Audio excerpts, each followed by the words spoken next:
মজার ঘটনা, একবার নারী আর পুরুষ স্বামী আর স্ত্রী ঝগড়া লাগলো, তুমুল ঝগড়া চলছে। স্বামী মাঠে কাম করে, স্ত্রী বাড়িতে কাম করে। স্বামীর জন্য স্ত্রী রান্না বান্না করে নিয়ে মাঠে নিয়ে যায়, আর স্বামী মাঠে নাঙল নিয়ে, গরু নিয়ে, বেশই নিয়ে কাজ করে, জমিনে খেতে কাজ করে। আমাদের এলাকায় দেখবেন দুপুর গড়িয়ে গেলে দেখবেন অনেক বাচ্চারা কিংবা অনেক মহিলারাও যায় স্বামীর ভাত পৌঁছানোর জন্য। এখন তো দুপুরে খেতে আসে বাড়িতে, আগে কিন্তু ভাত নিয়ে যেত। তো স্বামী জমিনে কাজ করে আর বলে যে আজকে বাজে 12টা, এখনো পর্যন্ত বাড়ির বিটি আমার জন্য ভাত আনলো না, আজকে ভাত নিয়ে আয়। গরু মারা লাঠি নিয়ে শুধু নাঙ্গল চারিপাশে ঘুরছে আর বলছে আজকে আয় মাঠে, শুধু আজকে আয়, ফিসে ফেলাই দেবে একেবারে। এই এমন বলছে আর গরম হচ্ছে বারবার। কিছুক্ষণ পরে 1টা বাজে, স্ত্রী দৌড়াইতে যে বাচ্চা কোলে করে নিয়ে যে স্বামীর জন্য ভাত নিয়ে গেছে। স্বামী তো রেগে ফায়ের যে এখন বাজে 1টা, 12টায় ভাত আনার কথা, আর তুই এখন আনলি। তা বলে অত শত বুঝি না, এখন এনেছি খাও।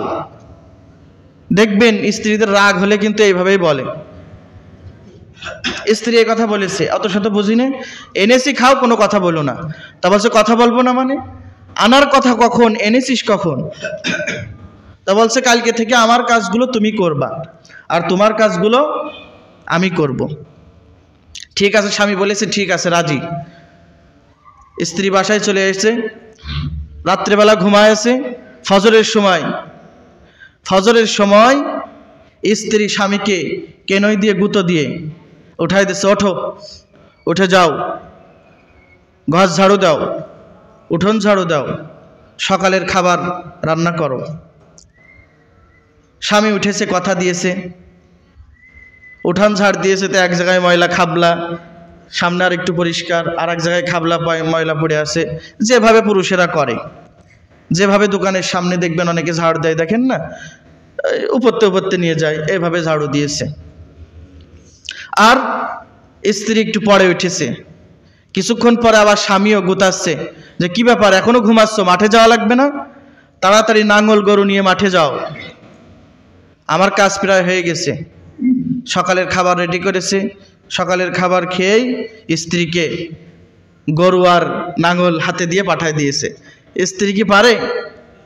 দুর্বল মানুষ, কষ্ট মষ্ট করে শাড়ি মাড়ি পেঁচাই টেঁচাই নিয়ে, কুদাল টুদাল এইভাবে পেঁচাই নিয়ে তারপরে গেছে, মাঠে গেছে। যাওয়ার পরে কখনো কি নাঙ্গল দিতে পারবে বলেন? মহিলারা পারবে? তো গরুর ইসি বাঁধাবে কি নিজের শাড়ি ছায়া একসাথে পেঁচায়, ঠিক আছে, নিজেও তার সাথে টেনে নিয়ে যাচ্ছে গরুটি। তার চারিপাশে জড়াই টড়াই কাদার মধ্যে, মুখি টুকি কাদা মাখায় একেবারে একাকার। আর স্ত্রী যাওয়ার সময় বলে দিয়ে গেছে বাড়ি যেই বাচ্চা আছে এর কিন্তু তোমাকে রাখতে হবে, খাবার খাওয়াইতে হবে। মহামুসিবত পুরুষের। স্বামী এখন কি করবে? রান্না বান্না করে সন্তান যখন সকালবেলা উঠেছে, মার দুধ তো আর পায় না, বারবার ললিপপ ঢুকায় দেয়, কিন্তু মায়ের দুধের বোটা তো আর পাচ্ছে না। যত ললিপপ দেয় তত কান্না করে, কারণ ওইটার মতন তো আর হবে না। সুবহানাল্লাহ কন। শুধু কান্না করে, শক্ত জিনিস ললিপপ খায় না, শুধু মানে মুখেতে বের করে দেয় আর কান্না করে। আবার এদিকে রান্না করতে হবে, দুপুরবেলা ভাত নিয়ে মাঠে পৌঁছাতে হবে, স্ত্রীকে দিতে হবে, কি ঝামেলা। একবার আগুন ধরায়, এদিকে বাচ্চা কান্না করে, হাউমাউ করে। চুলোয় আগুন জাল লিবে যায়, আবার ধরায় যায়, বাচ্চা কান্না করে, একবার এখানে যায় একবার ওখানে যায়, সারাক্ষণ দৌড়োদৌড়ি, মুখে কালি, হাতে কালি, জালটায় এখনো পর্যন্ত ধরাইতে পারিনি। কি একটা অবস্থা। শেষ পর্যন্ত 1টা 12টা পর্যন্ত এমন করে সন্তানকে কোলে নিয়ে নাও, তোমার সন্তান তুমি ধরো, আমার কাজ আমি করি, তোমার কাজ তুমি করো। কারণ নারী পুরুষের আল্লাহ তাআলা আলাদাভাবে বানিয়েছে। কথা বলেন ঠিক কি না? নারীর কাজ ভিন্ন, পুরুষের কাজ ভিন্ন। নারী পুরুষ কখনো সমান হবে না। যতই বলেন নারী পুরুষ কখনোই সমান হবে না।